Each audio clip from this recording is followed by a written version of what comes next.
Magandang buhay mga bata! Tara, samahan ninyo akong matuto kasama si Teacher Aika, your online teacher. Please don't forget to subscribe, like, share, and hit the notification bell for more videos. Thank you! Matatag Curriculum, Filipino, Grade 4, Quarter 4, Aralin 2. Ang ating paksa ngayong araw ay tungkol sa akdang naratibo, epiko. Muli, ako si Teacher Aika, ang inyong online teacher. Simulan na natin. Mga kasanayan, nauunawaan ang tekstong naratibo, epiko. Naibibigay ang pagkakaiba at pagkakatulad ng mga pangyayari. Naiuugnay ang kaisipan ng akda sa sariling karanasan. Nagagamit ang mga salitang may denotasyon at konotasyong kahulugan sa pagbuo ng pangungusap. Panandang konteksto, kasalungat. Nagagamit ang angkop na diksyon o kaangkopan ng salita, retorika at estilo sa pagpapahayag ayon sa kahulugan. Nagagamit ang mga bahagi ng pananalita sa pagpapahayag. Panghalip, pamanggit. Nagagamit ang mga angkop na elemento at simbolong kultural sa pagbuo ng tekstong biswal. Mga nilalaman, akdang naratibo, epiko, mga kaugnayan na paksa, wika, panghalip, pamanggit, at tekstong biswal, babala. Unang araw. Magkaroon muna tayo ng isang maikling balik-aral. Hula Rawan. Hulaan natin ang Pinoy superhero sa larawan. Unti-unting aalisin ang kahon bilang hint. Kapag natawag ka, sabihin ang sagot mo. Pag nahulaan mo, ilarawan o banggitin ang katangian niya. Unang larawan. Nakikilala mo ba kung sino siya? Tama, siya si Darna. Pangalawang larawan. Nakikilala mo ba kung sino siya?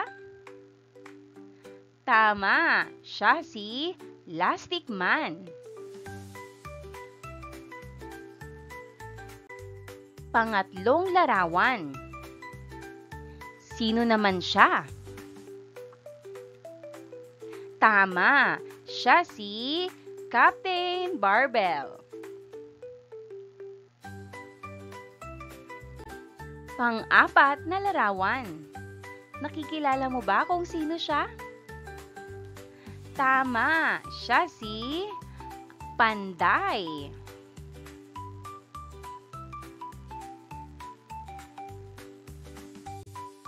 Kilalanin naman natin ang kanya-kanyang mga kapangyarihan o kakayahan bilang isang superhero. Darna, isang babaeng mandirigma na may kapangyarihang lumipad, lakas ng loob at bilis matapos lunukin ang mahiwagang bato. Captain Barbell, may napakalakas na puwersa kapag hawak ang mahiwagang barbell. Kaya niyang buhatin at talunin ang malalakas na kalaban.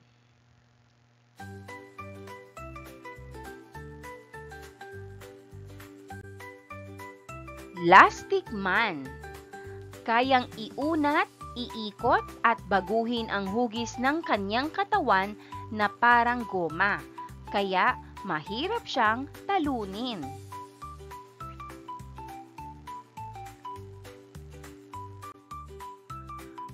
Pang-apat ay ang panday. isang mandirigmang may mahiwagang espada na lumalaban sa kasamaan at may tapang na ipagtanggol ang mahihina.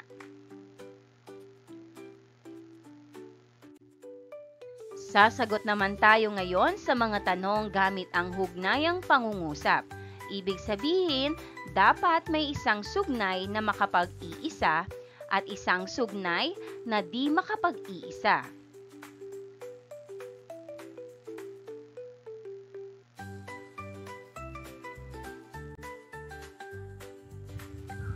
Narito ang mga katanungan. Una, paano humahaba ang espada ni Panday? Ang sagot, humahaba ang espada ni Panday kapag inilabas niya ang kanyang espada. Pangalawa, bakit nagpapalit ng anyo ang ating Pinoy superheroes? Ang sagot, nagpapalit ng anyo ang ating mga Pinoy superheroes dahil mayroong nangangailangan sa kanila ng tulong.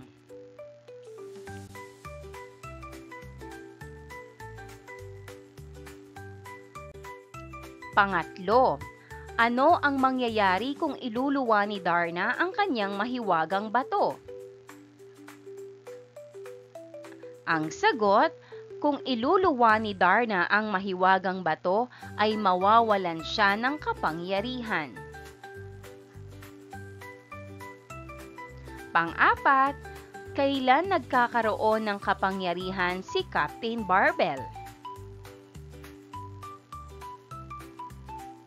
Ang sagot, nagkakaroon ng kapangyarihan si Captain Barbell kapag binubuhat niya ang kanyang barbell at sumisigaw siya ng Captain Barbell. Karagdagang tanong. Una, ano ang pagkakaiba at pagkakatulad ng nahulaang larawan sa mga Diyos o Diyosa?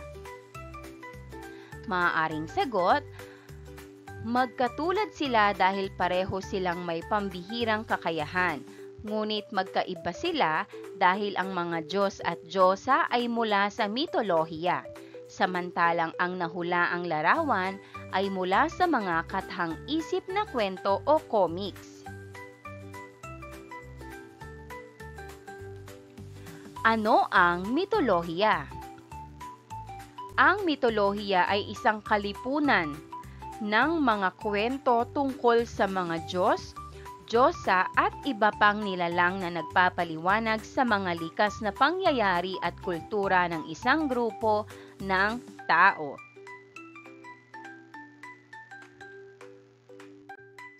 Ano nga ba ang epiko?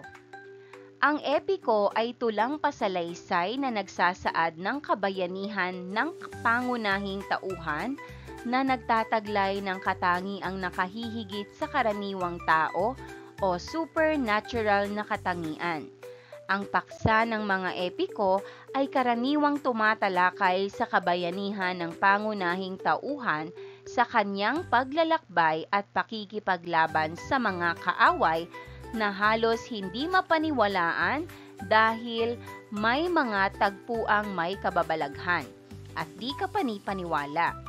Bawat pangkati ng mga Pilipino ay may pagmamalaking epiko. Ang salitang epiko ay galing sa salitang Griego na epos, na nangangahulugang awit. Ngunit sa ngayon, ito ay inilalahad na lamang sa paraang pasalaysay. Inilalarawan nito ang pamumuhay ng mga tao noon na ang iba ay makikita pa rin sa kasalukuyan. Pagpapakilala sa epiko, paglinang sa kahalagahan sa pagkatuto sa aralin. Muli nating kilalanin ang mga superhero natin. Darna, Kristala, at Captain Barbell. Ngayon naman, tukuyin natin kung ano ang propesyon o sino ang mga nasa larawan. Unang larawan, sila ay mga doktor. Pangalawang larawan, siya ay isang pulis. Pangatlong larawan, siya ay isang guro. Mahusay. Narito naman ang mga katanungan tungkol sa mga larawan na aking ipinakita. Ano-ano ang pagkakakilala mo sa kanila? Matuturing ba silang mga bayani? Bakit mo ito nasabi? Ipaliwanag ang iyong sagot. At paano mo maipapakita ang kabayanihan sa ating kapwa?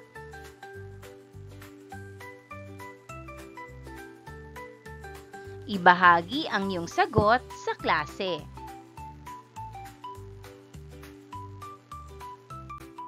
Dumako na tayo sa isang gawain. Sabihin ang unang salita o parirala na naiisip ninyo kapag naririnig ang salitang kabayanihan. Narito ang maaaring sagot. Sakripisyo, pagtulong, pagmamahal sa bayan, at tapang. Kung may maidadagdag ka pa, sabihin ito sa klase. Paghawan ng bokabularyo sa nilalaman ng aralin. Bago natin basahin ang epiko, basahin ang bawat pangungusap. Tingnan ang salitang may guhit at hulaan kung ginamit ito sa denotasyon o konotasyon. Denotasyon. Maliwanag ang ilaw sa aming barangay, samantalang madilim naman sa kabilang barangay. Ang salitang may salungguhit ay ilaw, ibig sabihin, bagay na nagbibigay liwanag. Konotasyon, isa siyang maningning na ilaw sa gitna ng kalungkutan o dilim. Ang sagot, pag-asa o kasiyahan. Sa makatuwid, ang denotasyon ay ang literal na kahulugan ng salita o kahulugan mula sa diksyonaryo, samantalang ang konotasyon ay ang malalim na pakahulugan sa salita o iba pang nais ipakahulugan.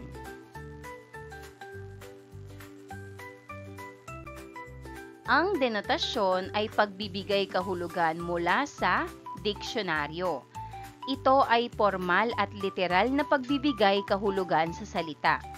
Ito ay masistemang pagtukoy ng salita mula sa orihinal na kahulugan.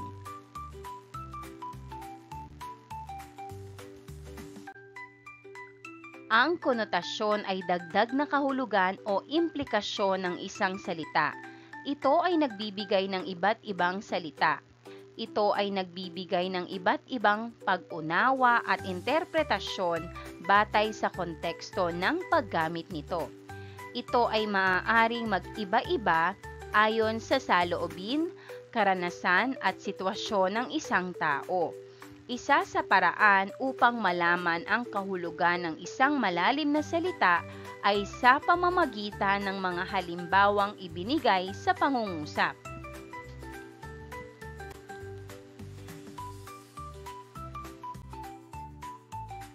Ang panandang konteksto ay mga salitang makatutulong upang mas maunawaan ang mga salitang mahirap intindihin. Isa sa paraan upang malaman ang kahulugan ng isang malalim na salita ay ang pagbibigay ng halimbawa o kasalungat na salita. Sa paraang ito, mas lubos na mauunawaan ng mambabasa ang teksto.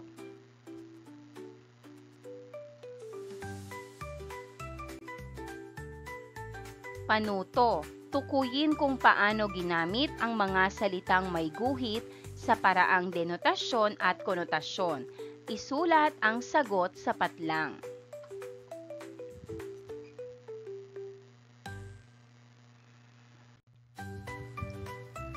Una, denotasyon. Malay si Ben sa totoong dahilan ng paglisan ng kanyang kabiyak. kahit pa itinago ito ng kanyang mga magulang upang hindi siya masaktan. Ang salitang may salungguhit ay malay. Ang sagot, may malay o kamalayan sa paligid at nagaganap. Konotasyon. Ang mga malay ay taong naninirahan sa Malaysia, Brunei at ibang bahagi ng Indonesia, habang ang mga Indian ay katutubong Amerikano. Ang sagot, tao na nagmula sa lahing ito. Pangalawa, denotasyon. Mamahaling bato ang natanggap ni ate mula sa kanyang kasintahan nang alokin siya nito ng kasal. Ang salitang may salungguhit ay bato. Ang sagot, isang mamahaling bato na ibinigay bilang regalo.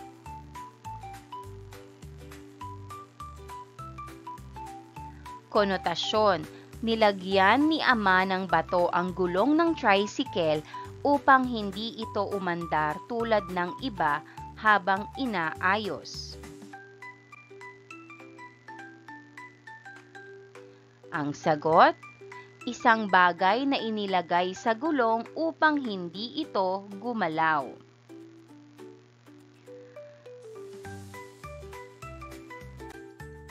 Pangatlo, denotasyon. Nasugatan siya ng mabagsakan ng tabla sa paa habang naglalagari. Ang salitang may salungguhit ay tabla. Ang sagot, isang piraso ng kahoy na ginamit sa paggawa o konstruksyon. Konotasyon. Napahiyaw sa tuwa si ama dahil tabla ang score sa basketball. Ang sagot, pantay na score sa isang laro tulad ng basketball.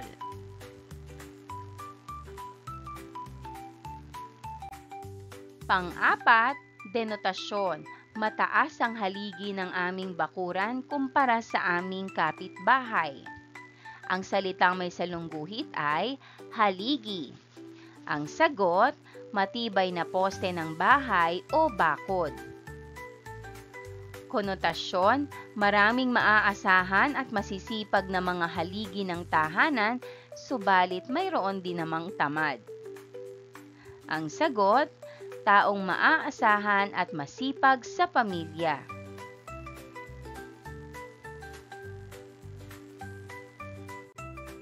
Panglima, denotasyon. Madungis ang mga paa ni Ram dahil naglakad siya sa putikan. Samantalang malinis naman ang paa ni Rico dahil naglakad siya sa sementadong daan. Ang salitang may salungguhit ay madungis. Ang sagot, marumi o may putik sa katawan.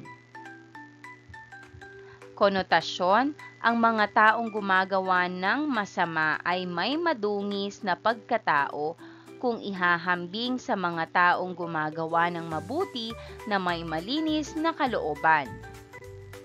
Ang sagot, taong may masamang ugali o ginagawa.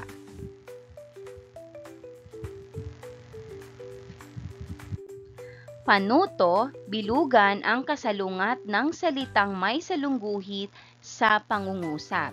Isulat naman sa patlang ang D kung ito ay denotasyon at K naman kung konotasyon.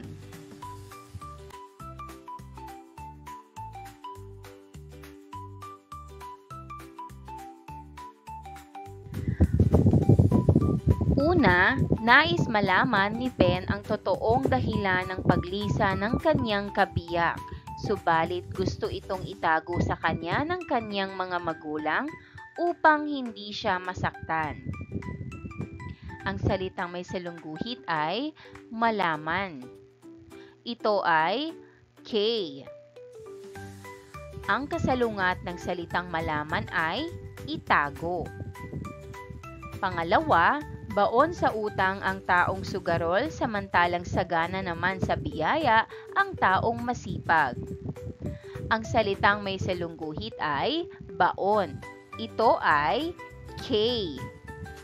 Ang kasalungat ng salitang baon ay sagana. Pangatlo, si Ana ay malapit sa kanyang bunsong kapatid, subalit malayo naman ang kanyang loob sa kanyang ate. Ang salitang may salungguhit ay malapit. Ito ay K. Ang kasalungat ng salitang malapit ay malayo.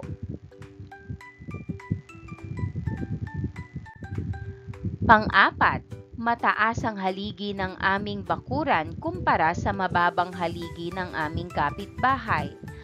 Ang mga salitang may salungguhit ay mataas ang haligi. Ito ay D.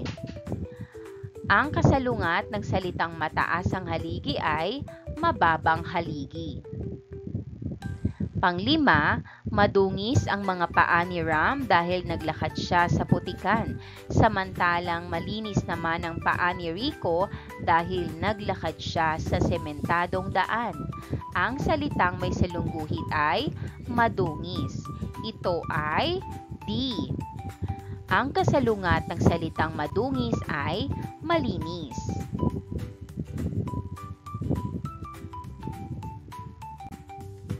Panuto, bumuo ng pangungusap na konotasyon at denotasyon gamit ang mga sumusunod na salita. Ulo, lobo, at ginto. Gawin ito sa iyong kwaderno.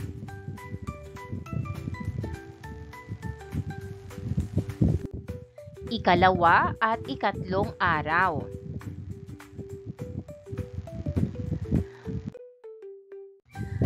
Kaugnay na paksa bilang isa, biag ni Lamang. Ito ay epiko mula sa Ilocos.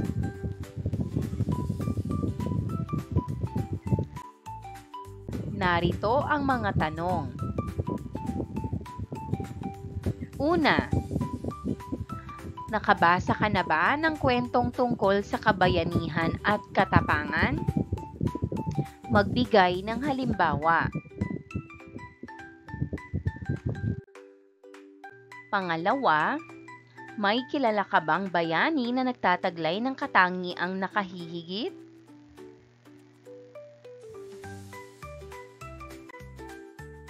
Pangatlo, ano ang kaibahan ng epiko sa iba pang kwento? At pang-apat, bakit kaya mahalagang pag-aralan ang epiko ng ating bansa?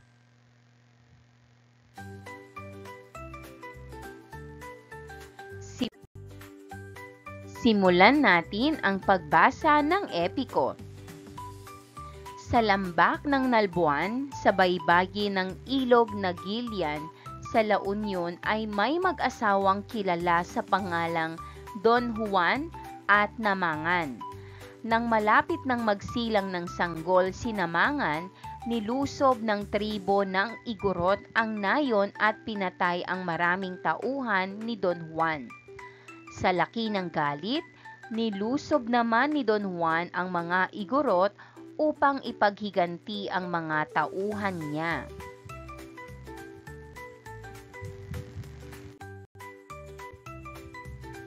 Hindi na nakabalik si Don Juan sa kanyang nayon. Ang naging balita, siya ay pinugutan ng ulo ng mga Igorot. Isinilang ni Namangan ang kanyang anak.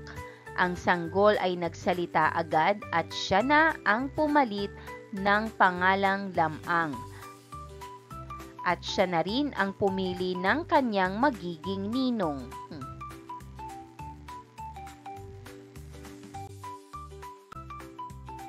Nang malaman ni Lamang ang masakit na nangyari sa kanyang ama, sumumpa siyang ipaghihiganti niya ang mga ito.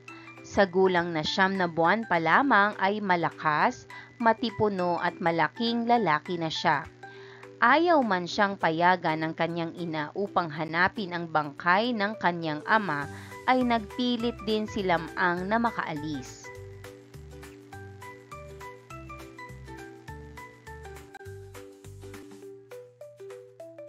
Kasama niya sa pagtungo sa lupain ng mga igorot ang isang mahiwagang tandang, ang tangabaran at mahiwagang aso. Baon rin niya ang kanyang talisman mula sa puno ng saging.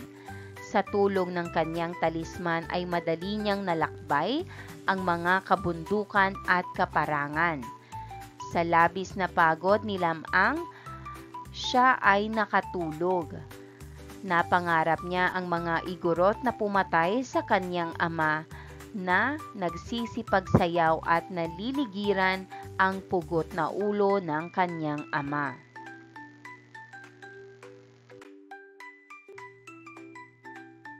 Nagpatuloy si Lamang sa paglalakbay at narating ang pook ng mga igorot. Nakita niya ang ulo ni Don Juan na nasa sarukan, isang haliging kawayan. Hinamon ni Lamang ang mga igorot. Pinauwi ng mga igorot si Lamang upang wag siyang matulad sa ginawa nila kay Don Juan. Sumigaw ng ubod ng lakas si Lamang at nayanig ang mga kabundukan. Ang tinig niyang naghahamon ay narinig ng marami, kaya't dumating ang maraming igorot at pinaulanan si Lamang ng mga kanilang sibat. Hindi man lang nasugatan si Lamang.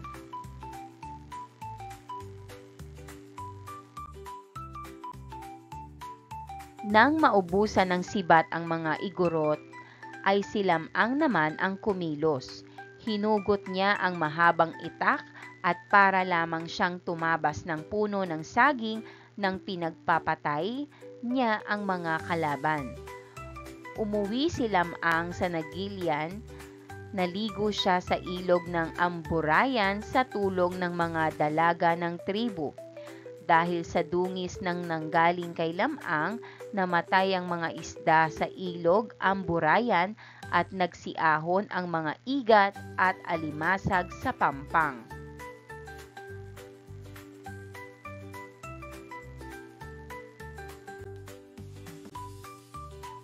Matapos mamahinga ay gumayak na si Lamang patungo sa Kalanutian upang manligaw sa isang dilag na nagngangalang Ines Canoyon. Kasama ni Lamang ang kanyang mahiwagang tandang at mahiwagang aso. Sa daan patungo sa Kalunutian ay nakalaban niya ang higanteng si Sumarang. Pinahipan ni Lamang sa hangin si Sumarang at ito ay sinalipadpad sa ikapitong bundok. Sa tahanan ni na Ines ay maraming tao.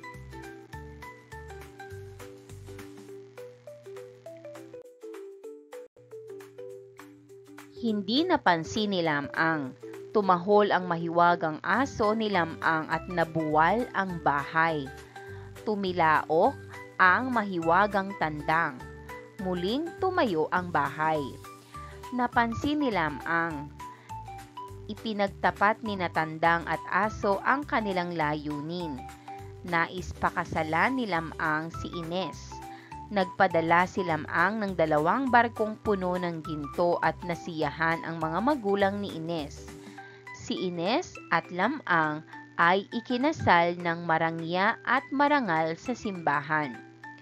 Pagkatapos ng kasalan, bilang pagtupad sa kaugalian ng mga tao sa Kalanutian, kailangang manghuli si Lamang ng mga isdang rarang.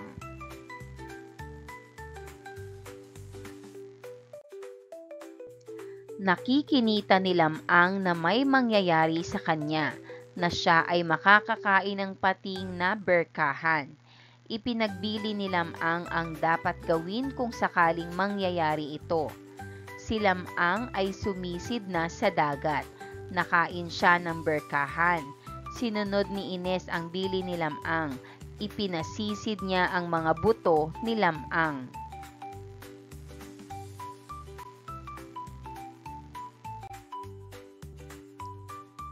Tinipon ito at tinakpa ng saya ni Ines. Inikot-ikutan ng mahiwagang tandang at tumahol ang aso. Walang ano-ano'y kumilos ang mga butong may takip na saya. Bumangon si Lamang na parang bagong gising sa mahimbing na pagkakatulog. Nagyakap sina Lamang at Ines. Kanilang niyakap din ang kanilang aso at tandang at namuhay silang maligaya sa mahabang panahon.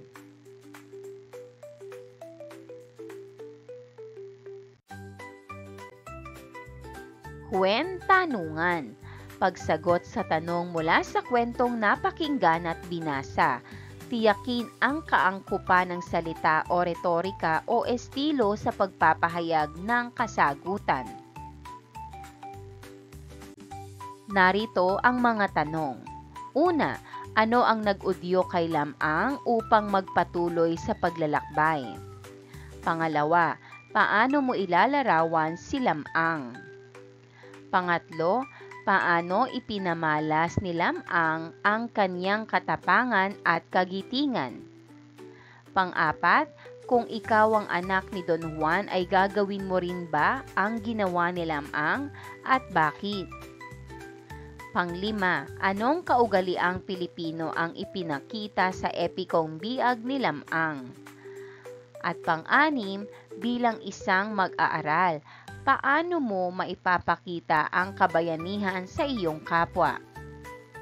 Panghuli, gaano kahalaga ang epiko sa ating kultura?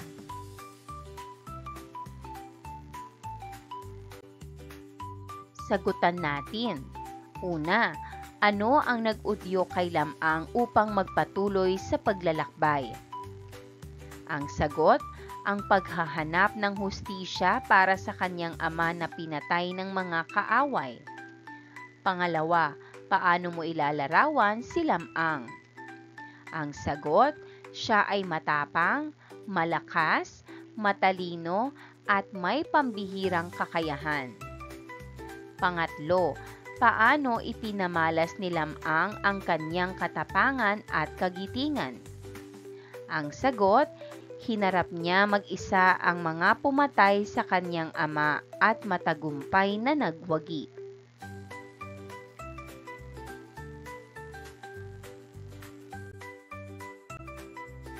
Ikaapat, kung ikaw ang anak ni Don Juan, gagawin mo rin ba ang ginawa ni Lamang?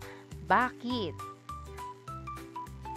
Ang sagot, oo, dahil mahalaga ang pamilya at dapat ipaglaban ang katarungan. Ikalima, anong kaugaliang Pilipino ang ipinakita sa epikong biag ni Lamang? Ang sagot, tapang, pagmamahal sa pamilya at pagpapahalaga sa dangal. Pang-anim, bilang isang mag-aaral, paano mo maipapakita ang kabayanihan sa iyong kapwa? Ang sagot, sa pamamagitan ng pagtulong sa iba, pagiging masipag at pagiging mabuting halimbawa.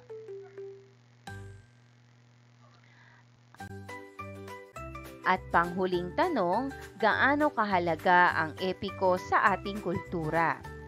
Ang sagot, mahalaga ito dahil nagpapakita ito ng ating kasaysayan, paniniwala at kaugalian bilang Pilipino.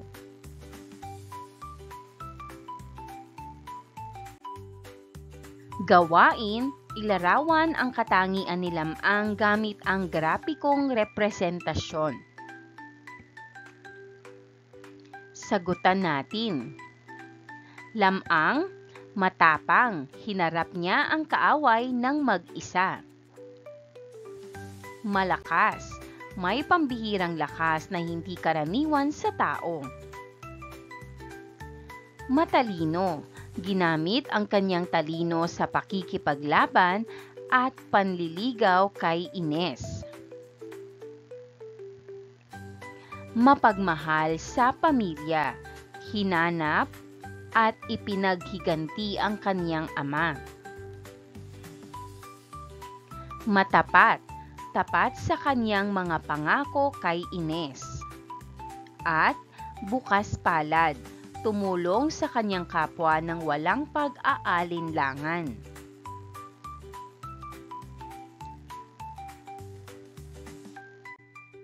Magkatulad o magkaiba?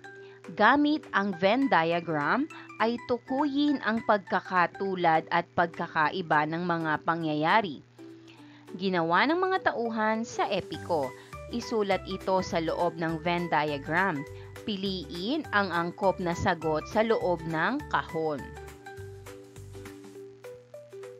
Sagutan natin. Lamang, ipinamalas ang natatanging kalakasan o supernatural na kapangyarihan. Gumamit ng sibat sa pakikipaglaban. Samantalang ang mga igorot, gumamit ng itak sa pakikipaglaban at walang supernatural na kapangyarihan. Ang kanilang pagkakaiba, ipinakita ang katapangan sa pakikipaglaban at nilusob ang mga kaaway.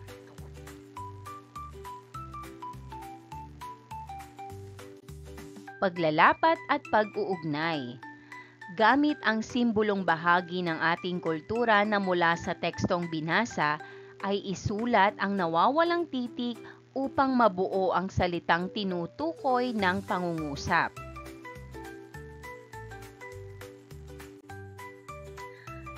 Una, ang mga patlang ay pangkat etniko na matatagpuan sa Luzon.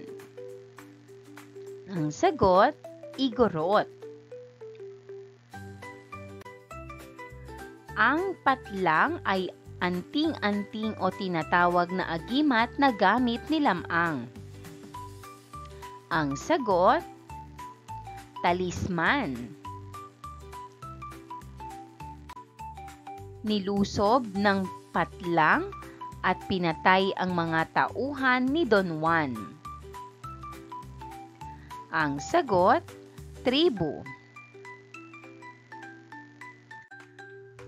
Kasama ni lamang ang kanyang mahiwagang aso at patlang. Ang sagot, tangabaran.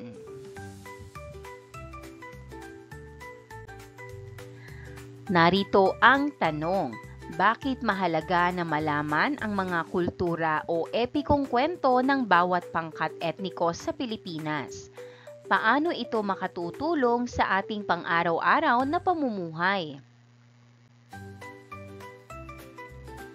Mahalaga ang pag-aaral ng kultura at epikong kwento ng bawat pangkat etniko dahil ito ay nagpapakilala sa ating pinagmulan, tradisyon at paniniwala.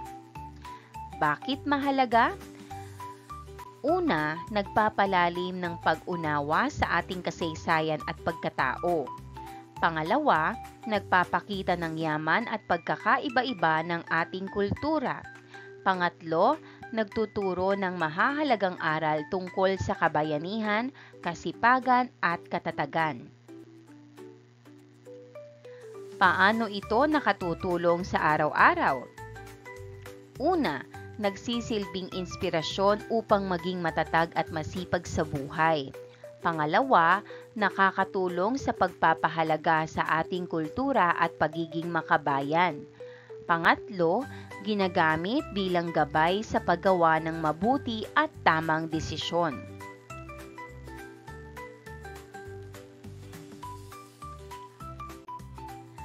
Pag-usapan ang bawat sitwasyon ng iyong kamag-aral batay sa babalang nakatala sa kaliwang bahagi ng talahan na yan. Isulat sa kanang bahagi ang iyong kaalaman hingil dito. Unang babala. Ano ang babalang maaaring mangyari kay lamang kung sakaling sisisid siya sa dagat? Ang sagot, maaaring siya ay kainin ng higanting isda na nasa ilalim ng dagat. Pangalawang babala. Ano naman ang ibinili ni lamang sa asawang si Ines kung sakaling hindi siya makabalik mula sa pagkasisid? Ang sagot, ibinili ni lamang kay Ines na hanapin ang kanyang mga buto at ibalik ito upang siya ay muling mabuhay.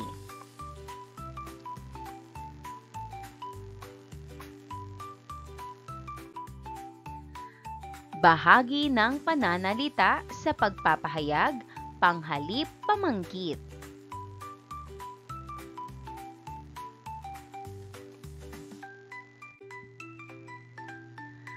Ang panghali-pamanggit ay parirala o kataga na tagapag-ugnay ng dalawang kaisipan o pananalita.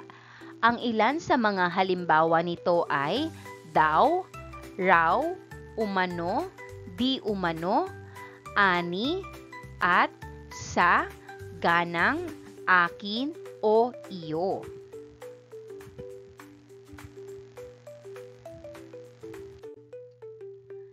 Dapat tandaan na raw ang gagamitin kapag ang sinundang salita ay nagtatapos sa patinig o vowel a, e, i, o, u, o malapatinig o semi-vowel na w o y. Ang daw ay ginagamit kung hindi nagtatapos sa patinig o malapatinig ang sinusundang salita. Halimbawa, si Lam-ang daw ay may kapangyarihan. Nabuhay raw muli si Lam-ang. Pagproseso ng pag-unawa. Basahing mabuti ang bawat pangungusap. Suriin kung ang pangungusap ay may panghali-pamanggit. Lagyan ito ng puso. Lagyan naman ng tatsulok ang patlang kung wala. Una, mahal daw ang presyo ng bilihin ngayon. Ang sagot, puso. Pangalawa, aalis kami mamaya ni Rose. Ang sagot, tatsulok. Pangatlo, siya ay sasali sa patimpalak ng pagtula. Ang sagot, tatsulok. Pang-apat, nakakuha na sila di umano ng libreng bigas sa barangay. Ang sagot, puso. Pang-lima, ang lalaki raw ang mas malakas kaysa sa mga babae. Ang sagot, puso. Pang-anim, ikaw raw ang sasali sa paligsahan ng pagtakbo. Ang sagot, puso. Ikapito, bakit daw ayaw mong sumama kay Rex? Ang sagot, puso. Kawalo, kinuha umano ni Jam ang lapis ko sa bag. Ang sagot, puso.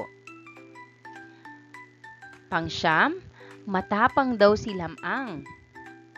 Ang sagot, puso. At panghuli, ang babae ani naliligaw sa daan. Ang sagot, puso.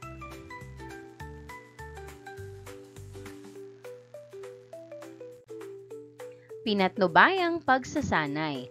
Sumulat ng sariling pangungusap sa loob ng kahon gamit ang mga panghali-pamanggit na nakasaad. Una, raw. Pangalawa, daw. Pangatlo, umano. Pang-apat, di umano.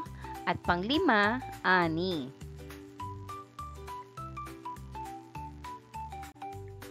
Narito ang maaaring sagot. Gamitin ang mga panghali-pamanggit sa sariling pangungusap. Una, raw. Maganda raw ang panahon bukas ayon sa ulat ng panahon. Pangalawa, daw. May bago daw na proyekto ang aming barangay. Pangatlo, umano. May taglay na mahiwagang lakas si Lam-ang ayon umano sa alamat. Pang-apat, di umano. Natagpuan di umano ang nawawalang kayamanan sa ilalim ng bundok. At ikalima, ani. Ani nanay, ang sipag at tiyaga ang susi sa tagumpay. Munting paalala mga bata, ang raw at daw ay ginagamit depende sa huling tunog ng sinusundan na salita.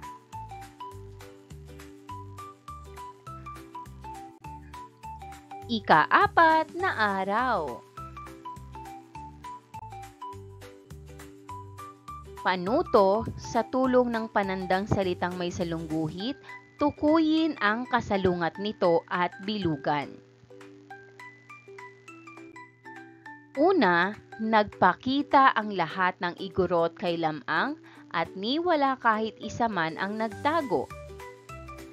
Ang salitang may salungguhit ay nagpakita at ang kasalungat nito ay nagtago. Pangalawa, nang kumahol ang aso ay nabuwal ang bahay, subalit tumayo naman ito nang tumilaok ang tandang. Ang salitang may salungguhit ay nabuwal at ang kasalungat nito ay tumayo. Pangatlo, marangyaman ang naging kasal ni Lamang at Ines ay simple lang naman ang kanilang pamumuhay bilang mag-asawa. Ang salitang may salungguhit ay marangya at ang kasalungat nito ay simple.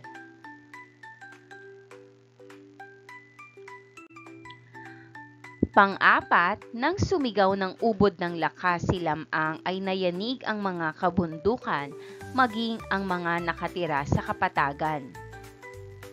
Ang salitang may salungguhit ay kabundukan at ang kasalungat nito ay kapatagan. Panglima, sa kabila ng maiksing oras ng pagkakakilala ni Lamang at Ines ay nabuhay naman sila sa mahabang panahon. Ang salitang may salungguhit ay maiksing at ang kasalungat nito ay mahabang.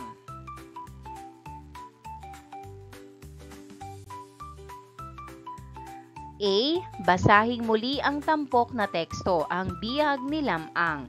Sa kwaderno, sumulat ng dalawang mahahalagang pangyayari at iugnay ito sa iyong sariling karanasan.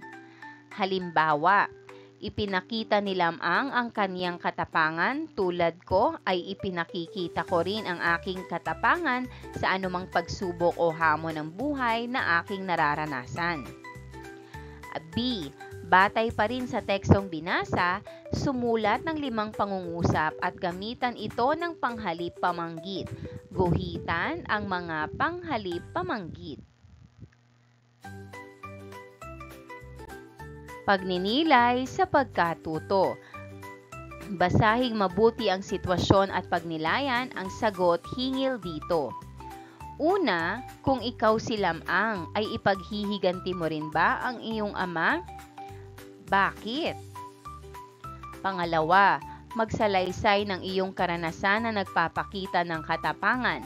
Humandang ibahagi ito sa klase.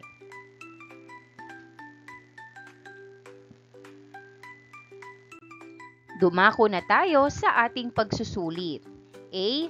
Basahin ang pangungusap na tumutukoy sa epiko at isulat ang titik ng tamang sagot sapat lang.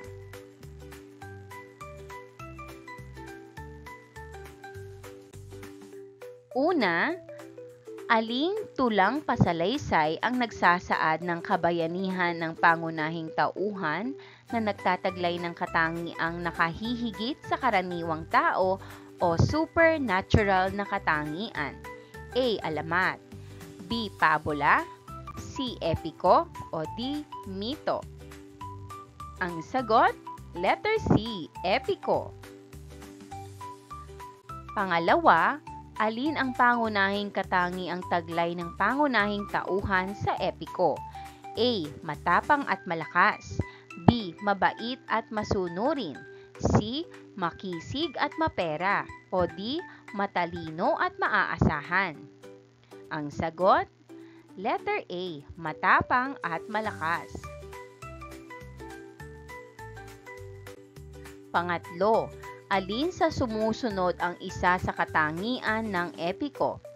A. Ang mga tauhan ay may supernatural na katangian. B. Tumatalakay sa buhay ng mga Diyos at Diyosa. C. Nagsasalaysay sa buhay ng mga hayop. O D. Akdang pahulaan. Ang sagot, Letter A. Ang mga tauhan ay may supernatural na katangian.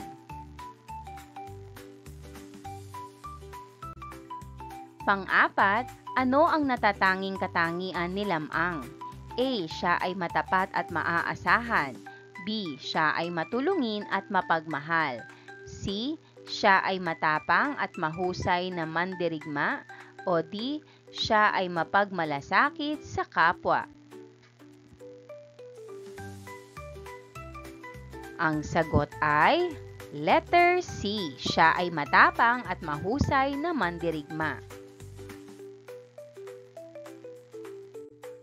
Panglima, alin sa mga sumusunod na pangungusap ang hindi naglalarawan o tumutukoy sa epiko?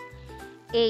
Nagbibigay ideya sa mga mambabasa ng tradisyon, kultura, literatura, relihiyon, paniniwala, lingwahe at pagkakakilanlan ng isang lugar. B. Nagsasaad ng lahat ng mga pangyayaring totoo at hindi kathang-isip. C. Tumutukoy sa kabayanihan ng pangunahing tauhan. O D. May mga tagpuang may kababalaghan at di kapani-paniwala. Ang sagot? Letter B. Nagsasaad ng lahat ng mga pangyayaring totoo at hindi kathang-isip.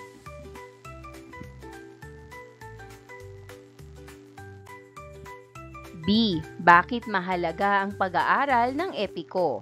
Isulat ang iyong sagot sa loob ng puso.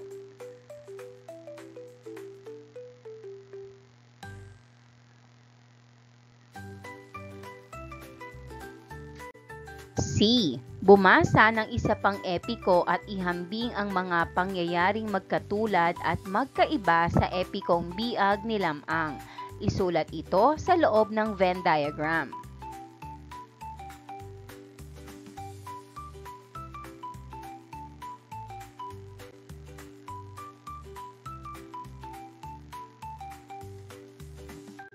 D. Gamitin sa makabuluhang pangungusap ang mga panghalip pamanggit. Una, raw. Pangalawa, ani. Pangatlo, daw. Pang-apat, umano. At panglima, saganang akin.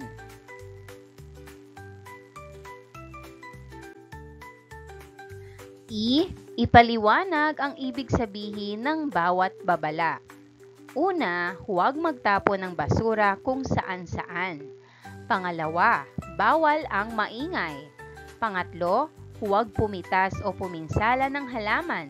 Pang-apat, bawal tumambay sa hagdan.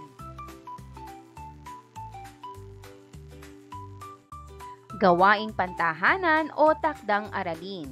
Una, bumuo ng pangungusap ng konotasyon at denotasyon gamit ang mga sumusunod na salita: ulo, lobo, at ginto. Pangalawa, pag-aralan ang tungkol sa epiko para sa susunod na paksa.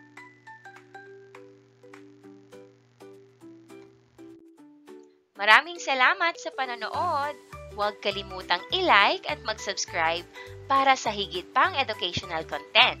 I-click ang bell icon para ma-update ka sa ating mga bagong video. Salamat!